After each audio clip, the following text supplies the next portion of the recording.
American audiences inherited Dracula's curse just 2 months before the Super Famicom launched in Japan. Mario was the first icon out of the gate to promote the new system. NES veteran Simon Belmont would follow less than a year later on Halloween 1991, and in his quickest turnaround appear on the Super Nintendo only 2 months later. The whipcracker breached the SNES before Samus, Kirby, Mega Man, and even Donkey Kong.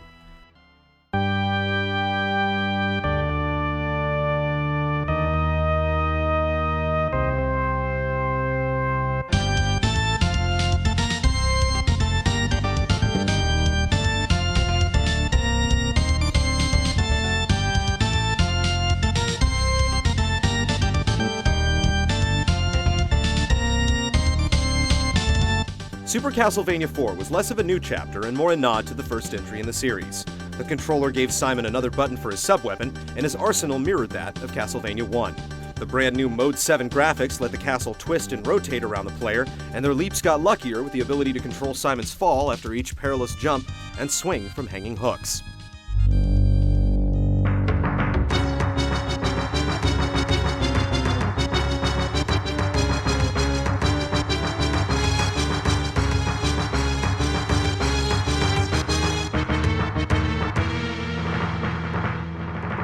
The greatest achievement was the ability to snap the whip in 8 directions instead of 2. This meant bosses never cheated their way out of your reach, and Simon could slay enemies without moving a muscle. The whip, and the entire inventory for that matter, leveled up like before. The elements that weren't broken stayed classic, and Konami brought in baddies from Simon's Quest and Dracula's Curse to dwell in added environments leading up to the castle door.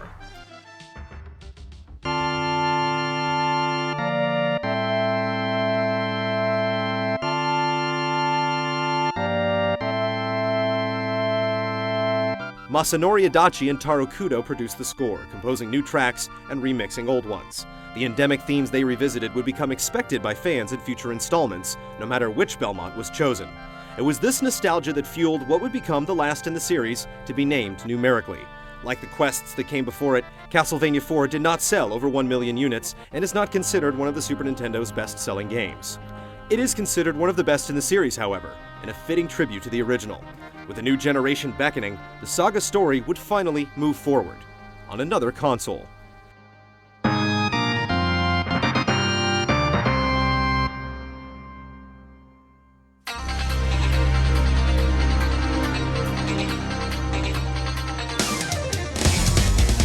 The PC Engine, which ironically launched on Halloween in 1987, was the first game system with an optional CD-based peripheral. It was upgraded to combat the rocketing popularity of the Super Famicom in Japan. The same year Bonk 3 and Street Fighter II joined its library, Konami chose to put a new spin on their Demon Castle series with a brand new Belmont. The PC Engine in America was called the TurboGrafx 16.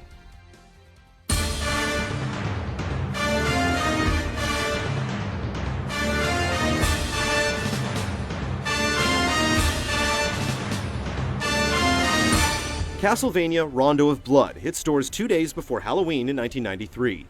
The title is directly translated as Ren, a Japanese term for the Buddhist rotation of death and rebirth.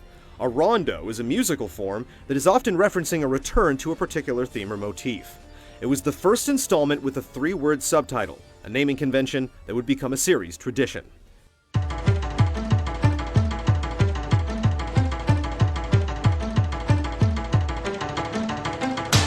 The newest Belmont was named Richter, and he entered Castlevania not solely to overthrow Dracula, but also to rescue his girlfriend and 3 other captives.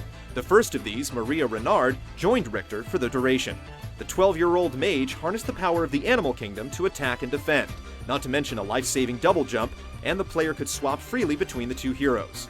Rondo also added a villain to the fold, a dark priest named Shaft, who resurrected classic bosses and orchestrated the Master of the Estate's return. These stage-ending monsters were a bit feistier than before, often getting in one last shot after their life bar hit rock bottom.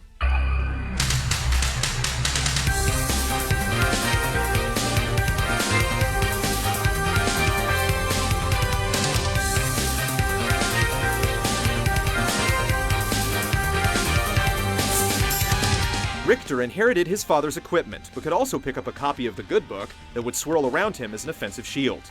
Along with the standard sub-weapons, players could also unleash an item crash, which gave each weapon a heavier attack at the expense of additional hearts. The path to Dracula's tower crossed 9 stages, with 4 extra hidden areas. There were no overworld map transitions and no whip upgrades. The whip on the first screen was the whip Richter took into the last fight.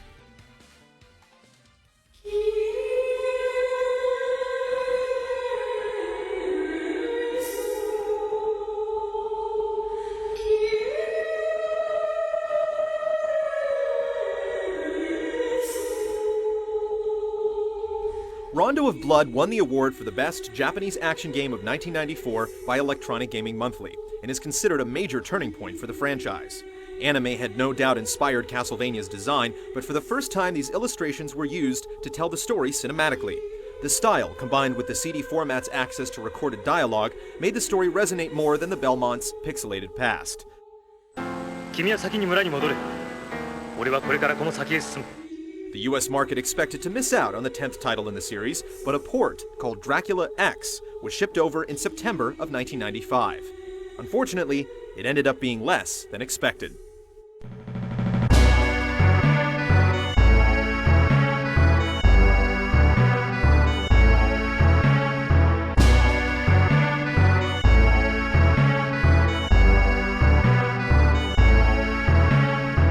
On its own, Dracula X was a solid game, reflective of what the US had grown to love about Castlevania. But anyone who had rondoed with Richter 1 year earlier knew what this new entry lacked compared to the original. Maria was removed as a playable character, the hidden levels mysteriously dropped from 4 to 2, and familiar zones were given an unwarranted remodel.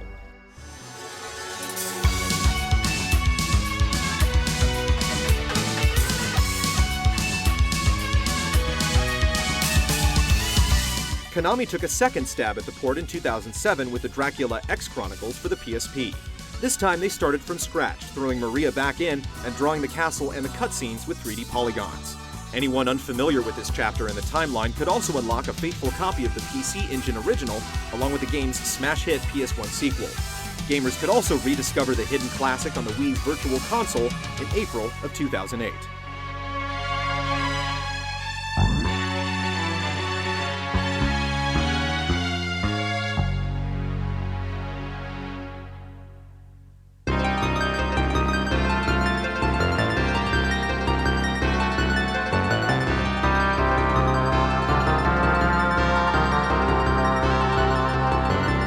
Those who chose to oppose Dracula via their Super Nintendo were still waiting on Dracula X when the Sega Genesis received their first and only Castlevania game. Bloodlines launched in all regions in May of 1994. It received a GA from Sega's own Video Game Rating Council, which would shut its doors later the same year. Although dubbed appropriate for all ages, it stands as one of the goriest games in the franchise. Super Street Fighter II and Wing Commander, on the other hand, were intended for mature audiences only.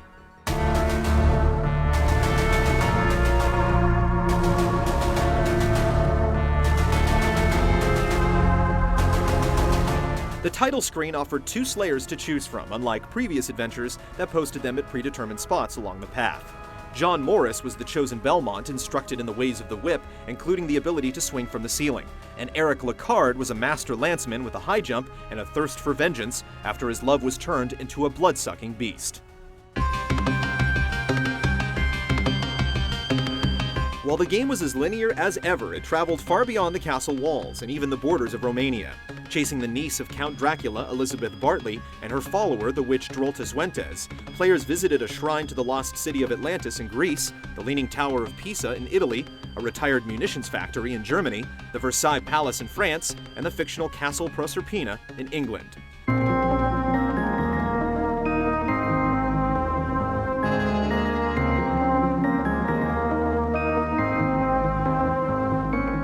The villainesses were indirect references to real-life Gothic figures Ursabet Bathory and Dorothea Sentes, and the opening subtly suggests they ordered the assassination of Archduke Franz Ferdinand, an event which is believed to have sparked World War I. Even more perplexing were supposed ties to Bram Stoker's novel. John Morris was identified as the son of Quincy Morris, referred to as an indirect descendant of the Belmont clan. Quincy was the Texan who bested the Count at the cost of his own life in the book's finale.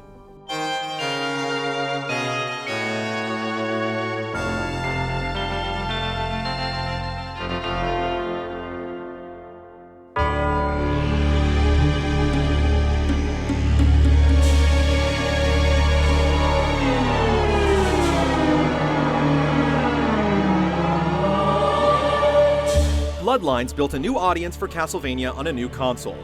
When the system was stacked with the 32X and CD add-ons, Konami sought to bring Richter and Maria back. They commissioned Koji Igarashi, a programmer for Daytona Twinbee and Gradius 2, to direct the sequel. Bloodlines composer Mishiro Yamane was attached to compose the score, and Ayami Kojima began producing elaborate illustrations to realize the characters. The game was never named because it was never finished, although fans have dubbed the Phantom Project the Bloodletting. Konami moved the team to Sony's PlayStation 1. It's rumored that much of the work they had already finished went with them.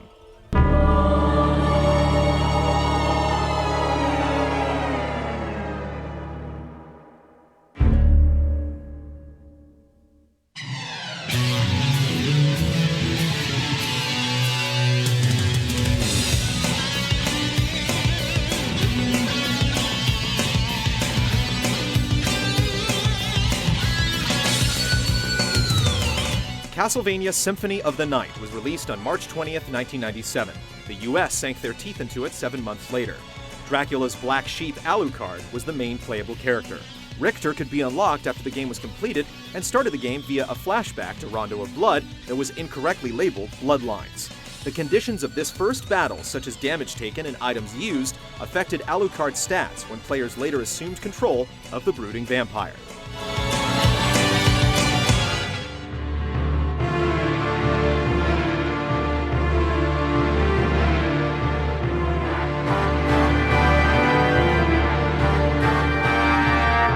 Aside from a quick stroll through the bordering forest, the game took place entirely inside Dracula's castle.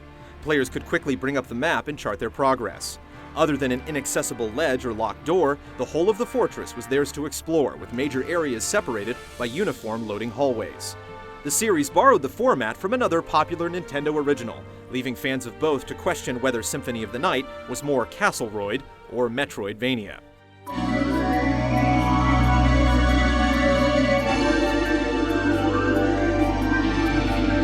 The free-roaming map was a breakthrough and the first in a cornucopia of gameplay improvements. Alucard now gained experience points and levels increasing his strength or dexterity, could acquire new abilities like swimming and double jumping, shapeshift into a bat or wolf or misty cloud, discover or purchase new equipment to wear and wield, and recruit several familiars to tag along, including a fairy, demon, ghost, bat, and sword. This switch hasn't been pressed yet.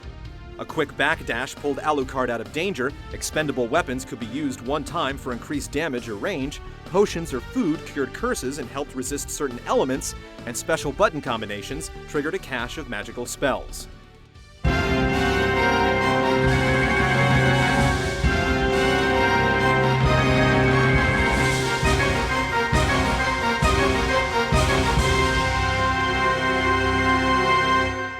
The game was so deep that a third of the content was almost hidden. All roads led to a climax with Richter Belmont in the Count's throne room, and Alucard could strike down the former hero, queuing up an end cinema and credits. But if you met up with Maria beforehand, Alucard could see a green orb circling the hunter and discover that Richter was being possessed by the enigmatic shaft. This opened a portal traveling above the clouds to an upside-down version of the entire castle, with new monsters, bosses, and plot twists to uncover.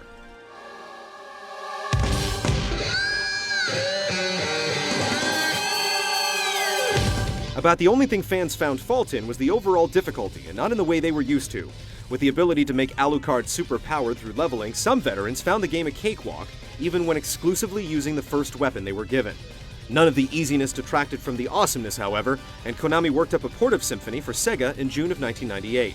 The Saturn version had 2 new sections, along with more music, enemies, bosses, and items. In 2007, it reappeared on Xbox Live Arcade, the PlayStation Network, and hidden within Dracula X Chronicles for the PSP.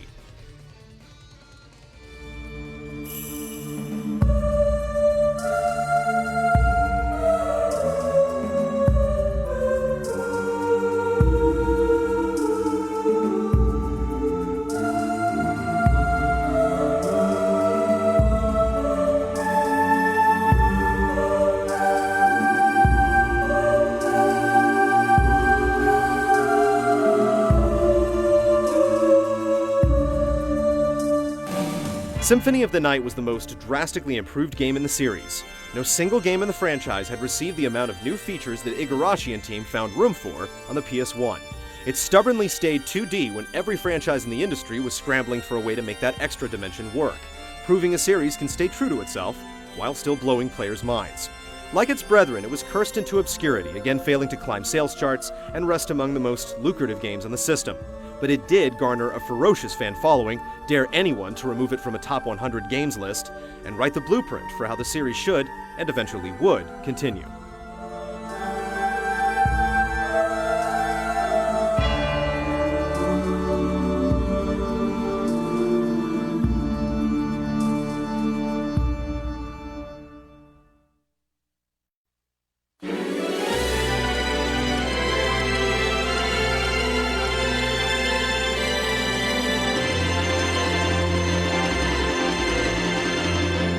After sticking to the Famicom for 3 years, Castlevania spent the better part of the 90s taking big risks on new consoles. Almost every platform got an exclusive entry, and word of this bloodthirsty franchise began to reach players that might have missed its 8-bit era entirely. By the time Symphony played its masterful melody, no one could deny the series' brilliance simply because it was too difficult. Could the series reinvent itself even further?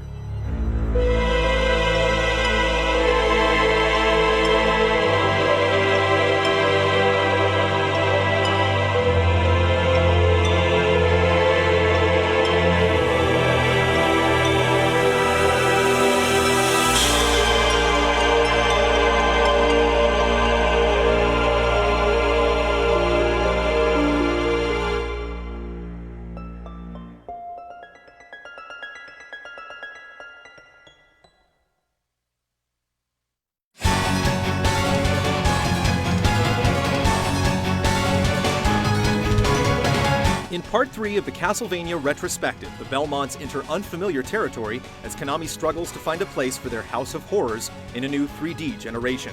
New projects rise and fall, the Nintendo 64 witnesses some of Castlevania's darkest days, and a lament of lore sets the series straight from the very beginning.